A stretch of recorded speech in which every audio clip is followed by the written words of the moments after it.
Elcom, tonight's story sounds impossible, yet it's stitched together from real bills of sale, court ledgers, and whispered records that history tried to bury.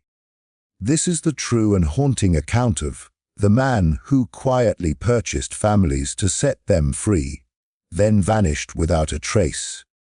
Before we begin, tell me where you're watching from, and don't forget to subscribe, because uncovering stories like this takes countless hours of tracking fragmented documents, cross-checking names, and separating truth from legend. What you're about to hear isn't loud heroism, it's silent resistance that terrified an entire system. The man who quietly purchased families first appeared in historical records in the late 1830s, though very little is known about his early life. Unlike other buyers at the slave auctions, he drew no attention to himself. He did not bid aggressively to display wealth, nor did he linger in the public eye afterward. Instead, he moved quietly, almost as if he understood that drawing attention to his actions could jeopardize the very people he sought to free. Witnesses described him as calm, deliberate, and unnervingly patient, a figure who would wait for the exact moment to step forward and place a bid. Unlike others in the room, he did not revel in the spectacle of the auction. He appeared to view the proceedings with the kind of detached focus of someone performing a duty rather than seeking profit. What made him truly different was his pattern. Where most buyers selected young men or women for labor or personal gain, he consistently sought out families, sometimes large, sometimes only mother and child. He seemed to have an uncanny understanding of family structures on the plantation, knowledge that was never fully explained. Local records suggest that he had informants, people who could track which enslaved people were bound together, who were parents, children, or siblings. This information was critical because, at the time, separating families was considered standard practice, and maintaining the integrity of those bonds under the laws of the era required careful planning. He rarely intervened in the bidding process until the last possible moment, letting other buyers drive prices up, only to make his move with a calculated offer. On several occasions, witnesses noted that he would quietly pay more than the market value without negotiating or haggling. The sellers, initially suspicious of this unassuming man, began to notice that he was not interested in labor profits. Instead, he focused solely on keeping the family units intact. There are accounts of plantation owners expressing bewilderment, whispering among themselves that the man bought them to let them go, words that would seem absurd in the context of a system built entirely on ownership and labor exploitation. His reputation grew slowly, mostly through word of mouth among the enslaved population. Families began to whisper hope of a silent liberator, though they rarely saw him more than once. Those who encountered him often described a quiet dignity, a firmness in his gaze, and an unusual kindness.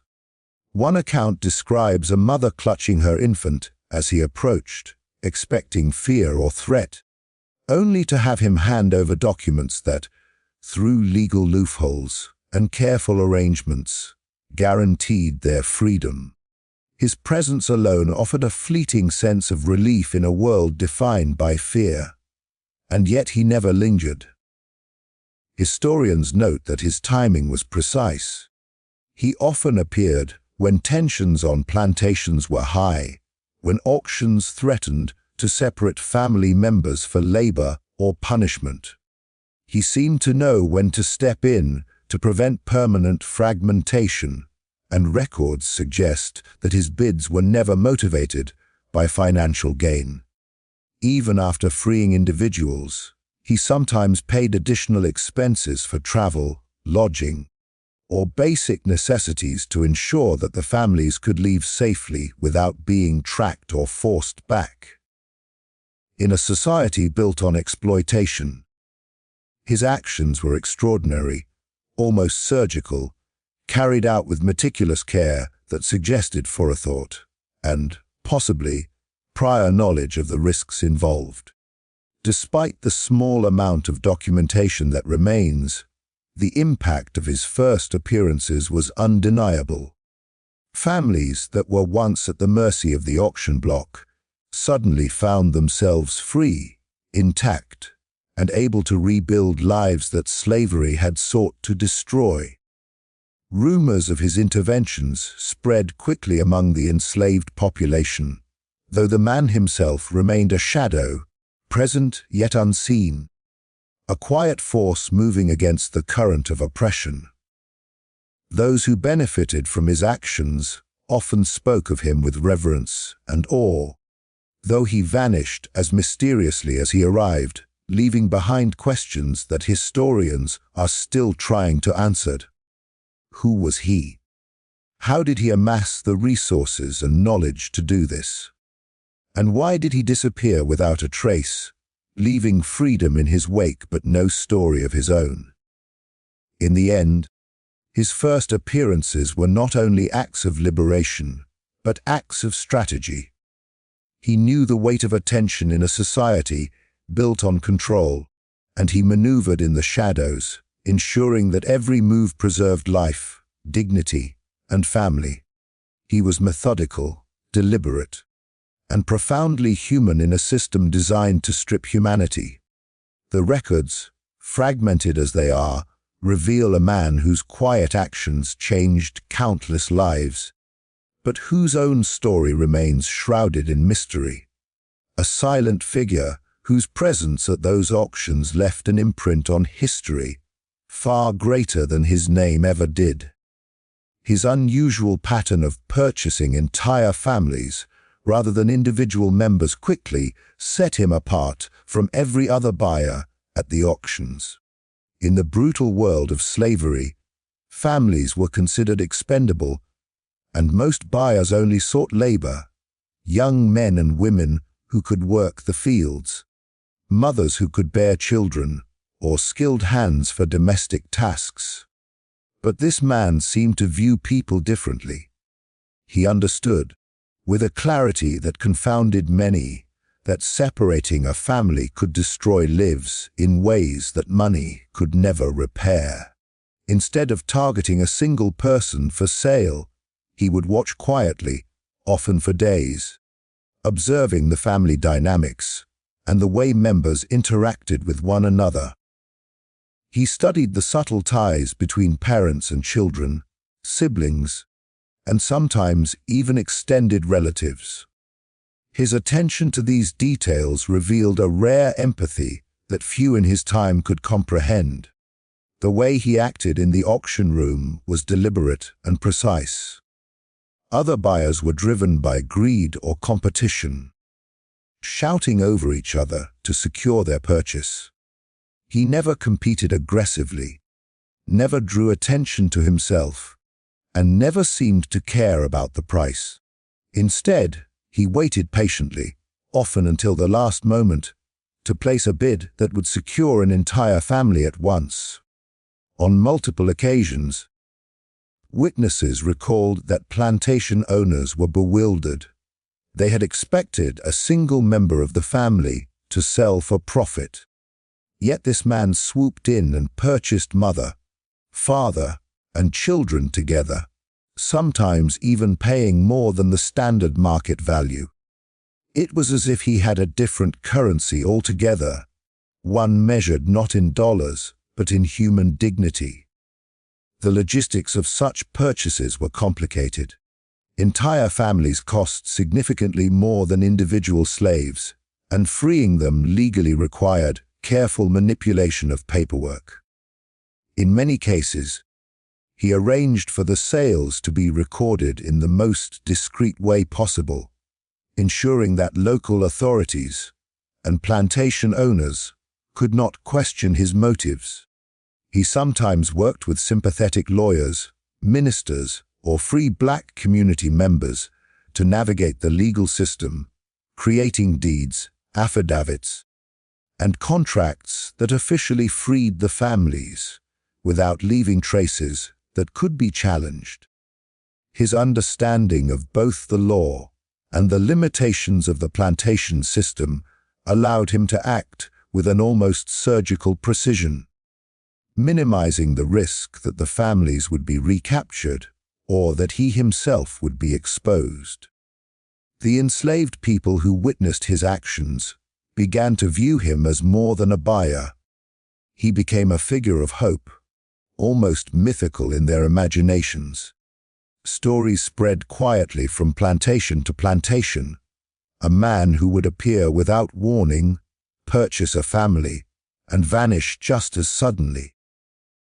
Some even whispered that he had an uncanny sense of timing, always arriving before an impending auction that threatened to split children from their parents, or before a sudden sale that would leave a family destitute. To the people he helped, his presence was a lifeline, a brief but powerful intervention in a world designed to strip them of everything. This pattern of purchasing entire families also created a ripple effect in the communities around him. Word spread not only among the enslaved population, but also among some sympathetic, free black individuals and even certain white abolitionists. His discreet interventions encouraged others to find ways to help families remain intact, whether through quiet advocacy, raising funds, or providing safe passage. The knowledge that someone was willing to act for the sake of family unity inspired hope in places where hope was almost non-existent. Families could dream, however briefly, of freedom together rather than the crushing despair of permanent separation. His approach was methodical, strategic, and profoundly human. Unlike other buyers, he did not see people as commodities to be divided, exploited, or discarded. Each family was a unit, a network of lives interconnected by love, loyalty, and necessity, and he recognized the moral imperative to preserve that network. This rare focus on familial integrity made him both feared and admired in secret. Feared by plantation owners who could not understand why someone would disrupt their system without seeking profit, and admired by those who benefited from his interventions. Even the way he departed after a purchase was consistent with his pattern of discretion. Once the legal documents were secured and the family was effectively free, he would vanish from their lives completely. He never stayed to witness their future, never sought recognition, and rarely left a trace of his own identity. This deliberate absence further fueled the mystique surrounding him. Families left in his care often only had the memory of his presence, a calm, precise figure who appeared at exactly the right moment to change their lives forever. In short, his unusual pattern of buying entire families was a revolutionary act in a society that commodified human beings. By preserving family units, he subverted the very foundation of the system, quietly dismantling its cruel logic one household at a time. His method was deliberate, dangerous, and compassionate, a combination that left an indelible mark on the people he saved, even as he disappeared without a trace, leaving behind only stories, rumors, and the freedom of countless families. The secret methods he used to grant freedom without leaving legal trails were as remarkable as the man himself.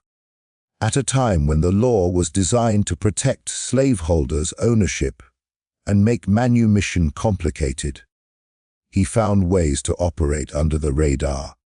He understood that simply buying a family did not guarantee freedom without proper documentation.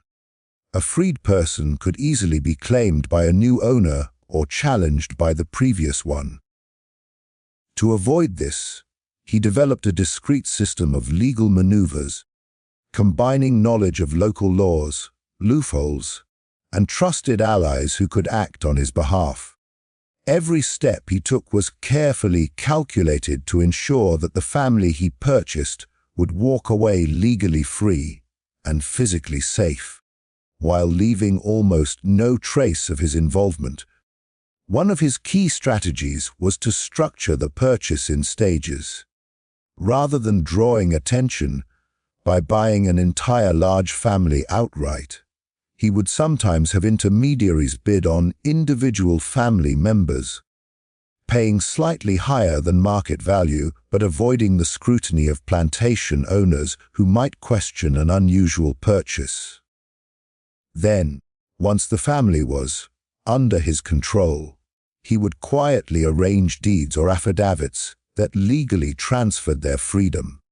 In some cases, he even used trusted free black community members or sympathetic lawyers to formally witness and notarize the manumissions, ensuring the paperwork would withstand scrutiny if anyone later tried to challenge it. He was also careful about timing. Auctions often drew neighbors, officials, and plantation owners eager to watch or manipulate the process. He chose moments when attention was low or when the auctioneer was distracted to place his bids. This minimized the risk that anyone would notice his true intent or link him to a broader pattern of freeing families. Historical accounts suggest that he sometimes purchased land or small properties adjacent to the plantations to mask the financial transactions, making it appear as though the purchase was unrelated to the enslaved people he intended to free. This level of foresight allowed him to operate repeatedly without raising suspicion. Beyond paperwork, he arranged for the family's physical safety. Once freed, many families had no means to leave the plantations without being intercepted or coerced back into labor. He provided them with resources, funds for travel, temporary housing, and connections to sympathetic communities where they could start new lives. Sometimes he enlisted the help of free black individuals or abolitionist networks who could transport the families quietly to towns or settlements that offered relative security. He anticipated the obstacles his freed families would face and planned for them in advance, ensuring that freedom was more than a word on paper. Interestingly, he also cultivated a culture of discretion among those he worked with. Plantation intermediaries, lawyers, and even some freedmen were sworn to secrecy. They understood that exposure could endanger both the families and the man orchestrating their liberation. This network of trust was a critical component of his success. Without it, any irregularity in the transactions could have resulted in confiscation of the families or legal retaliation against him. Historical records note that his operations were remarkably free of failure, a testament to the meticulous care he took in every detail. He used coded communications and subtle signals to coordinate these operations. Written letters or verbal cues disguised the true intent, ensuring that no outsiders could understand the plan, even if they intercepted messages. Some historians speculate that he may have kept multiple sets of documents, one visible to authorities, one hidden to mislead any prying eyes while preserving the legal legitimacy of the freedom he granted.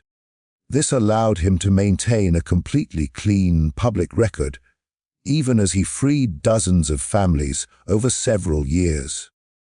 Another key element of his method was patience. He did not rush the process. When opportunities arose, he waited for the exact moment when all elements aligned: legal, social, and financial. This patience meant that each act of liberation was almost surgical in precision.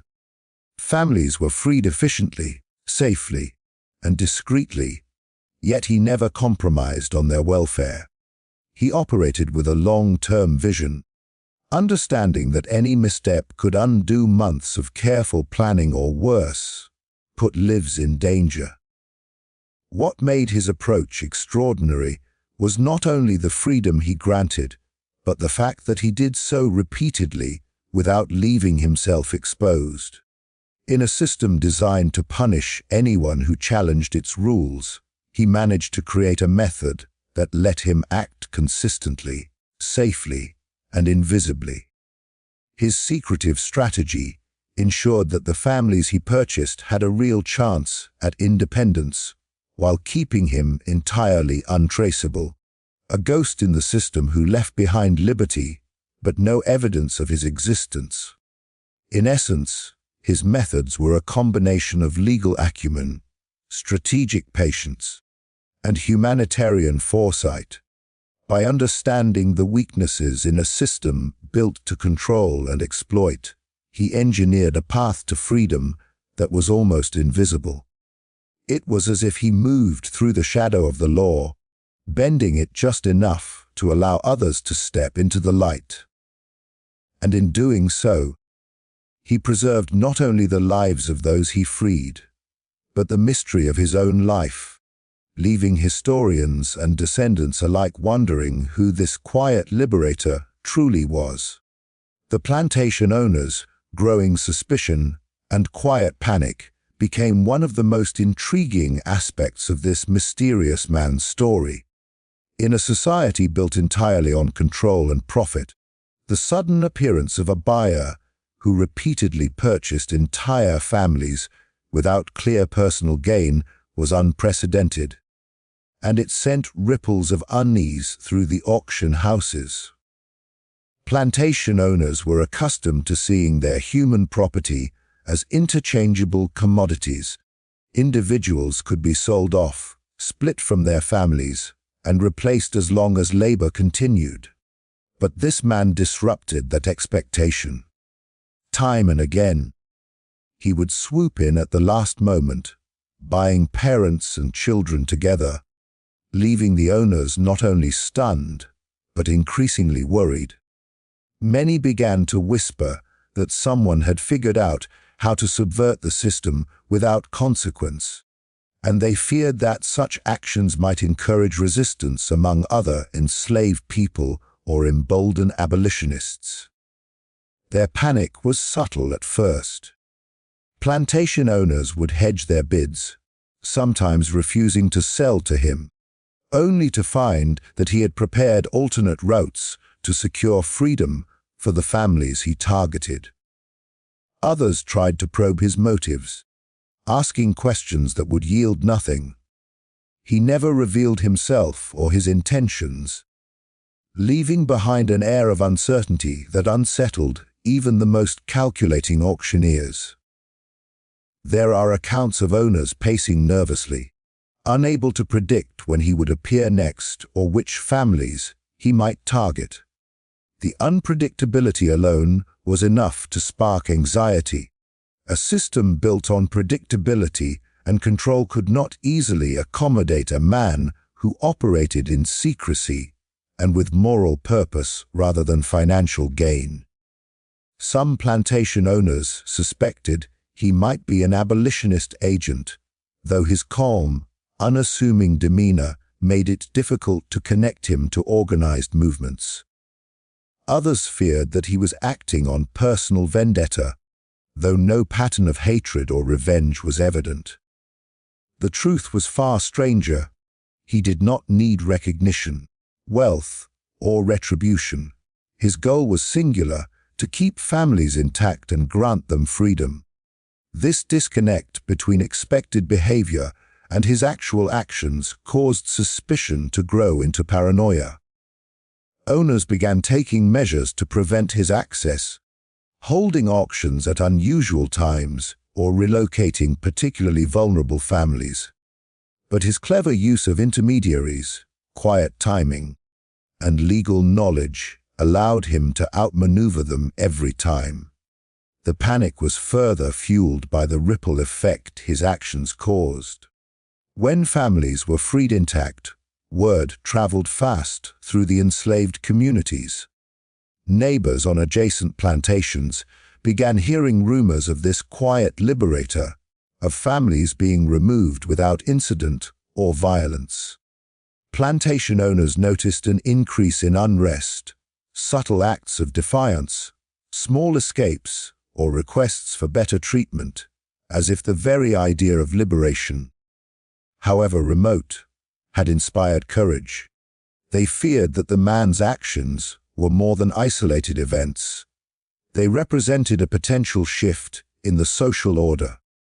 And because his methods left almost no trace, there was no clear way to stop him. Accounts suggest that some plantation owners began attempting to coerce information from auctioneers, lawyers, or even the freed families themselves. But by then, the man had anticipated such moves. He relied on discretion, trust networks, and careful planning to ensure that no single person could expose him, intentionally or accidentally. Each time an owner tried to track him down, he had already moved on, leaving behind families who were legally free and physically gone. It became a cycle of anxiety, with owners continually fearing that he would appear again at any auction, at any moment, to disrupt their control. The psychological impact on the owners was profound. In private correspondence, some wrote about their frustration and bewilderment. Letters that survived in scattered archives describe a sense of impotence, as though the normal rules of power had been temporarily suspended. One plantation owner wrote that he felt the weight of control slipping when this man purchased a family, noting that money and fear hold no sway when he chooses to act.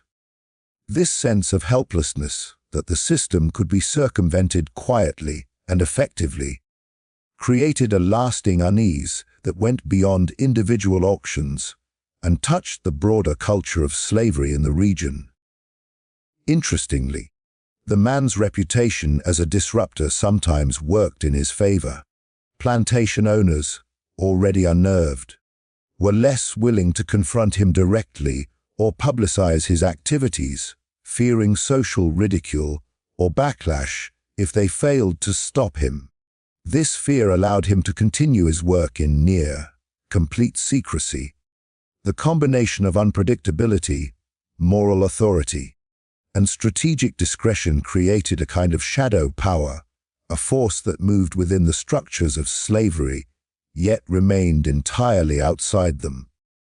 Ultimately, the growing suspicion and panic among plantation owners underscore the extraordinary impact of his work.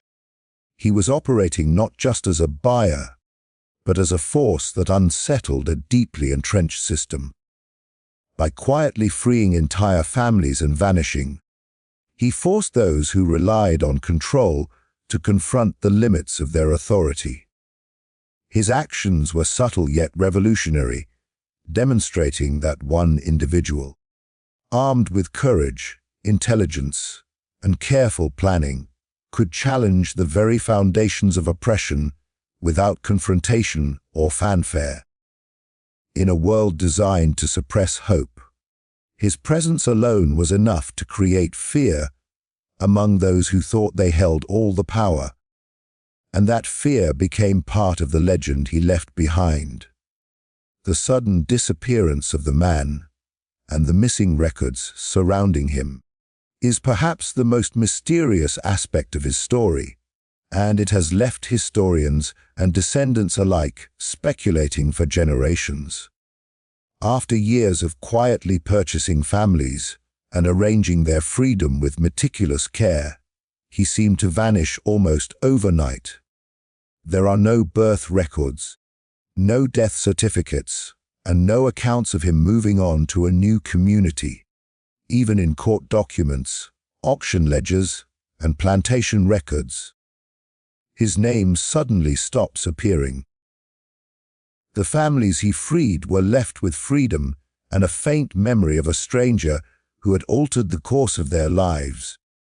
But they had no way of tracing him or knowing what became of him afterward.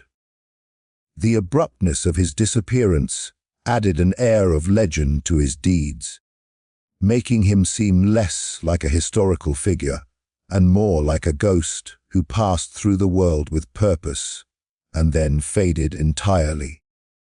The circumstances surrounding his vanishing are difficult to untangle, partly because of the social and legal context of the time. Records concerning the purchase and manumission of enslaved people were often incomplete or intentionally destroyed to prevent legal disputes.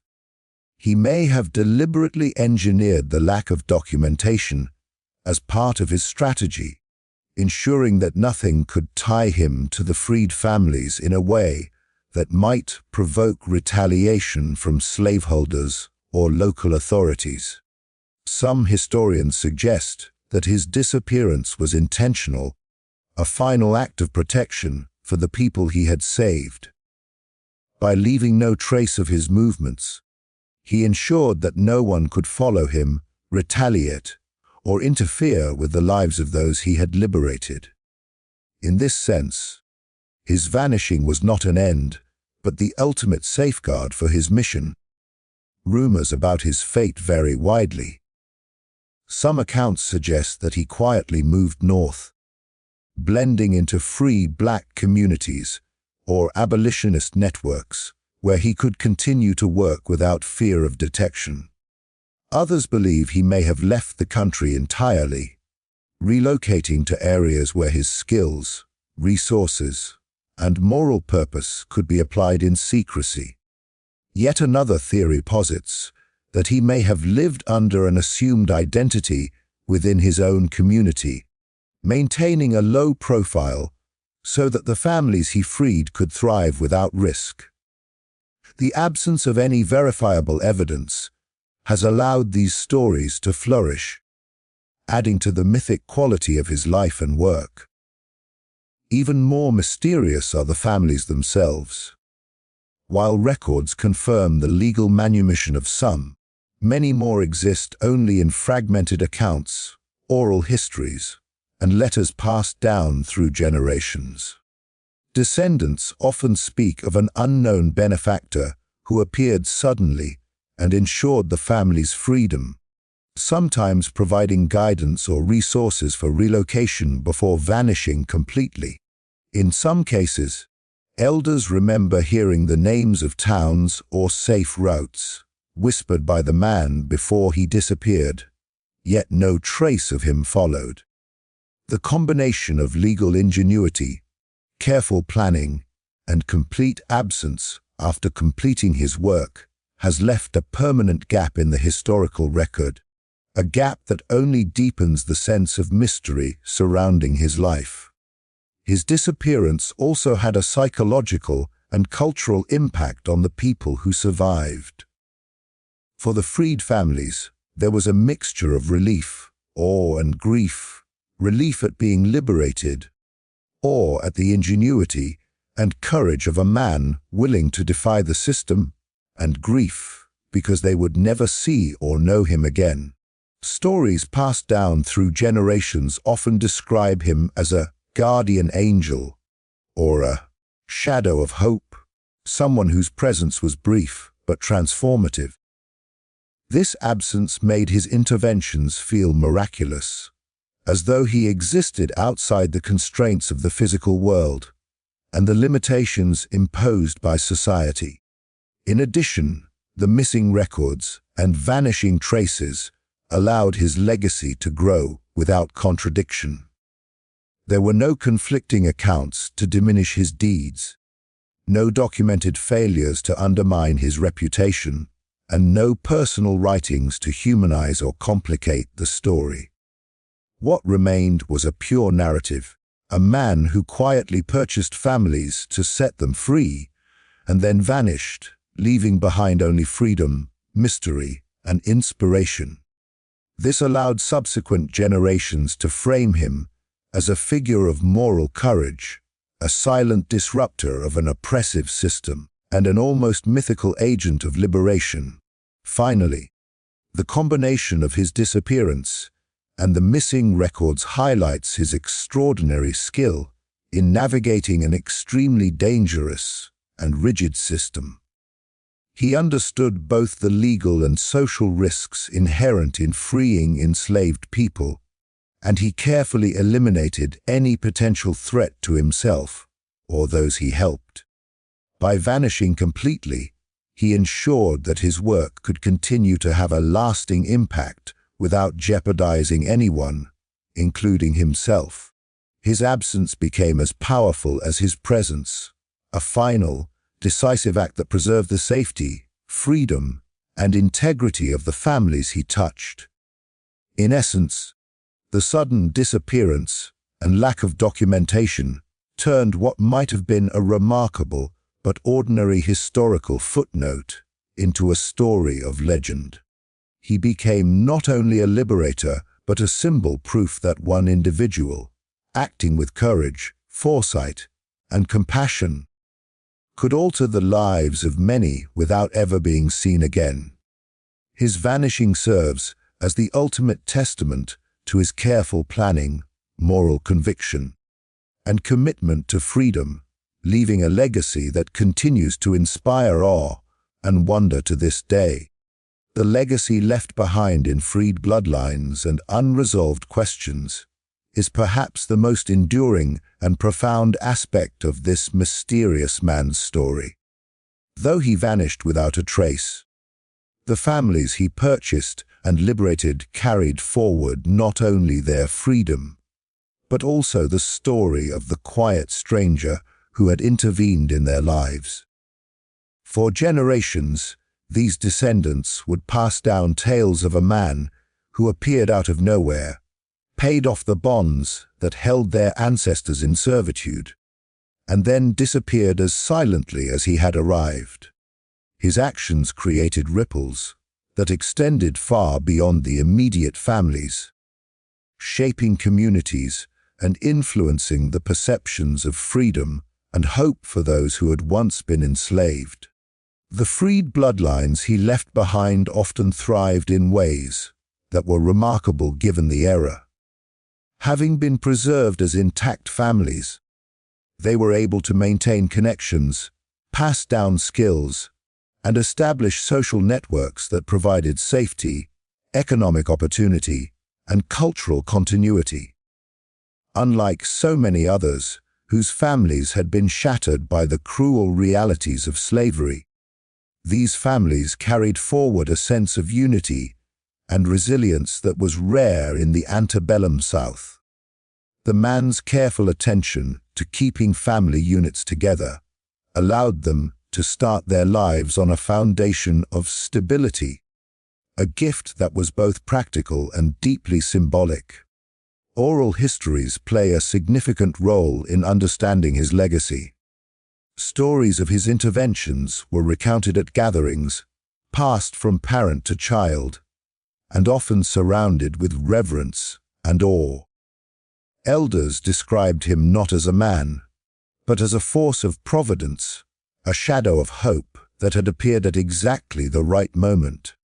These narratives became part of the cultural memory of freed communities, shaping how people understood freedom, courage, and moral action. Even when formal documentation was lacking, the memory of his deeds endured, influencing the identity and pride of entire families for generations. The unresolved questions surrounding his identity and fate only amplify the power of his legacy.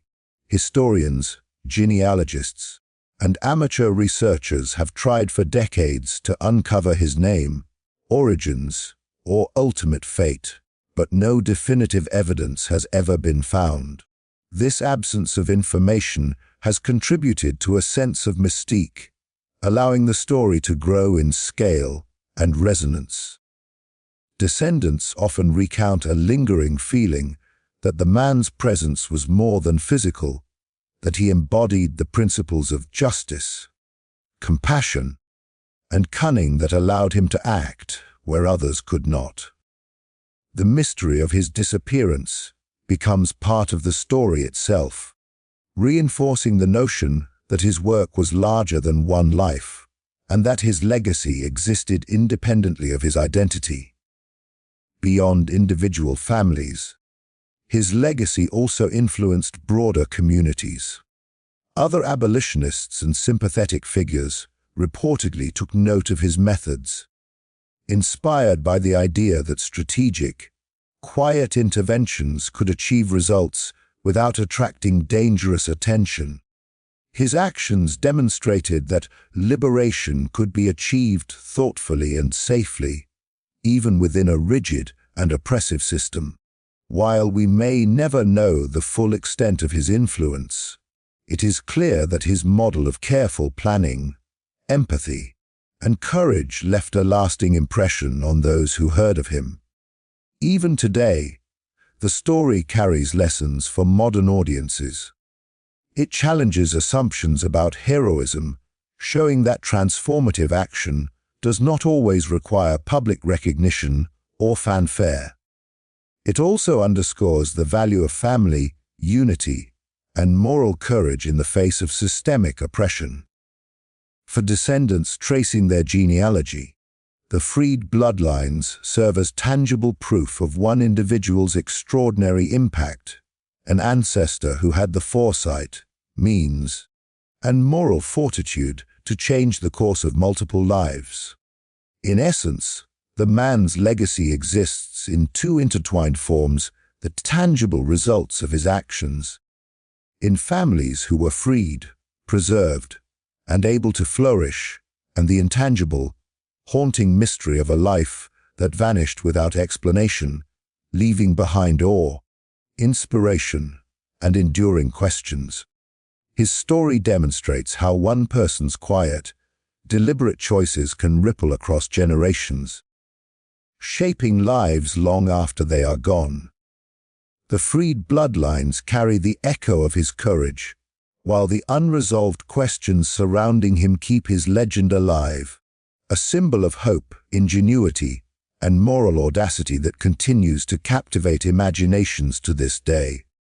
His legacy is a reminder that true heroism can be silent, that acts of compassion and justice do not always need recognition, and that sometimes the most profound changes come from those who disappear into the shadows, leaving only freedom and a mystery behind.